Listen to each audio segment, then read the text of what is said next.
안녕하세요. 이정재입니다. 이번 시간에는 병약론에 관해서 말씀을 드리도록 하겠습니다. 이 병약론은 이름을 짓기 위해서 반드시 필요한 이론입니다.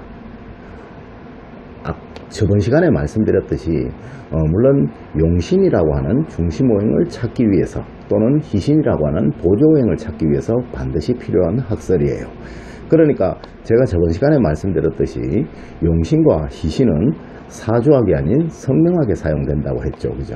그런데도 용신과 희신을 찾기 위해서 굉장히 노력하는 분들이 많으니까 이번 시간에 제가 병약론에 관해서 한번 말씀을 드려보도록 할게요. 자, 병약론은 어떤 이론이냐면요. 사주에는 8자의 글자가 있어요. 가장 균형을 잘 이루기 위해서는 양이 있고요. 오행이 있으니까 음으로 5자, 양으로 5자가 돼야 되겠죠. 그러면 총 10자가 돼야 돼요. 그런데 사주에는 8자가 있죠.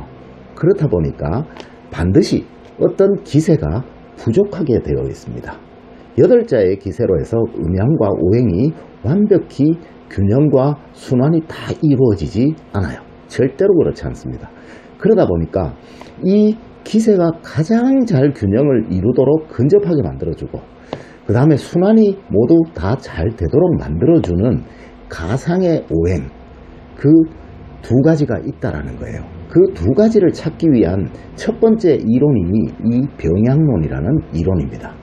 병약론은 어떤 이론이냐면요, 사주에 병이 있을 것이다.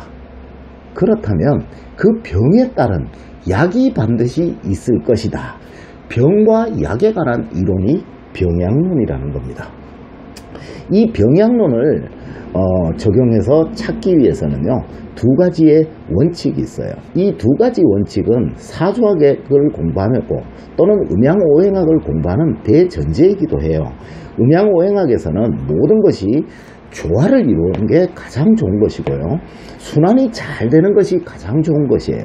그래서 병약론의 가장 중요한 두 가지 포인트는 순환의 원리와 기세 균형의 원리라는 거예요. 자, 순환의 원리는 뭐를 말하냐면요, 목과 화, 목생 화, 화생 토, 토생 금, 금생 수, 수생 목, 이렇게 순환이 고르게 잘 되는가를 사주에서 찾는 거예요. 자, 그런데 여기에서 중요한 포인트가 있어요. 우리가 음양론이라고 얘기를 하죠. 대부분의 분들이 이걸 아직 모르는데요, 간목과 병화가 순환을 합니까? 라고 저한테 묻는 분들이 있어요. 간목은 양이죠. 병화도 양이에요. 양과 양은 순환하지 않습니다. 양은 반드시 음으로 순환하고요, 음은 양으로 순환하게 됩니다. 그래서 간목은 병화로 순환하는 것이 아니고 정화나 사화로 순환을 하는 것입니다. 그래서 이 오행의 순환도를 잘 익히셔야 되는데요, 대부분의 분들이 여기에 관해서 모르기 때문에 목화 토금수 이래서 순환도입니다 라고 얘기하는 분들이 있어요. 그런데 이거는 아주 초보적인 얘기예요. 사주학을 전혀 모르는 얘기고요. 실제로 사주를 조금 공부하신 분들, 오래 공부하신 분들은 이 순환도를 머릿속에 잘 넣고 있어요. 그리고 여러분들도 사주학에 관해서 아시기 위해서는 또는 순환에 관해서 아시기 위해서는 반드시 알아야 되는 거예요. 간목과 인목은 정화와 사화로 순환을 합니다. 정화와 사화는 화잖아요. 그러니까 양토로, 무토나 진토, 술토로 순환을 합니다. 무토나 진토나 술토는 양토잖아요. 그래서 신금이나 유금, 음금으로 순환을 합니다. 신금이나 유금은 음금이잖아요. 그래서 양수, 임수나 그 다음에 자수로 순환하는 거죠. 그리고 이 임수나 자수는 양수잖아요. 그래서 을목이나 묘목으로 순환을 하는 거예요. 그리고 을목이나 묘목은 음목이니까 양화, 병화나 오화로 순환하는 것이고요. 병화나 오화는 양화니까 기토나 축토, 미토로 순환한다는 거죠. 기토나 미토나 축토는 음토니까 양금으로 순환하겠죠. 그래서 경금과 신금으로 순환을 하는 거예요. 경금과 신금은 양금이니까 음수로 순환해요. 개수나 해수로 순환하죠. 그러면 이 개수나 해수는 음수니까 최초 제가 맨 처음 시작했던 양목, 간목과 인목으로 순환을 하는 거예요. 이게 오행의 순환도입니다. 이 순환의 원리를 이해하기 위해서는 반드시 이 오행의 순환도를 아셔야 돼요. 그런데 대부분의 분들이 오행의 순환에 관해서 제가 물어보면, 특히 그래요. 학교에서 제가 강의를 하다 보면 이제 배우러 오시는 많은 학생들이 있는데요. 어떤 분들은 저는 사주를 뭐 5년 배웠어요, 6년 배웠어요, 10년 배웠어요, 이런 분들이 있는데요. 그런 분들한테 이런 초보적인 질문을 해도 몰라요. 왜? 사주학을 제대로 공부하신 분들이 거의 없다라는 겁니다. 사주학은 이렇게 원리적으로 딱 적용이 되도록 있어요. 음과 양이 있다라는 것은 음은 양으로 순환하고 양은 음으로 반드시 순환한다라는 그 원리를 이해를 하셔야 돼요.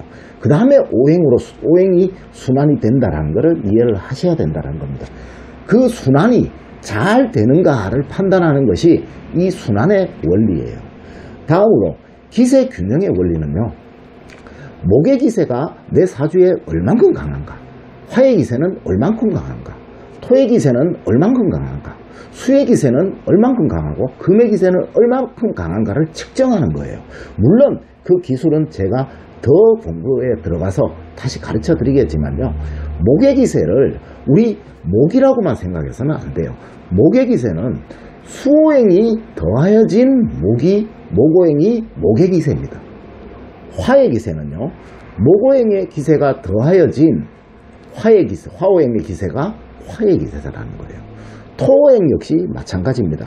토의 기세는 화오행의 기세가 더하여진 토오행의 기세가 토오행의 기세예요. 금오행의 기세는 토오행의 기세가 더하여진 금오행의 기세가 금오행의 기세라는 거죠. 수오행 역시도 마찬가지예요. 이 5가지 목화 토금수라는 5가지 오행의 기세가 서로 균형을 이루어야 된다라는 이론이 기세 균형의 원리예요. 이 2가지의 원리가 얼마나 잘 적용이 되고 있는가, 적용이 되는데 어떤 병이 생기느냐, 어디가 문제가 생기느냐를 찾는 이론이 병약론이에요. 병약론에 관해서 제가 원리적인 것만 지금 설명을 드렸지만요. 다음에는 또 직접 적용을 시켜가면서 여러분들한테 그 이론에 관해서 설명을 드리도록 하겠습니다.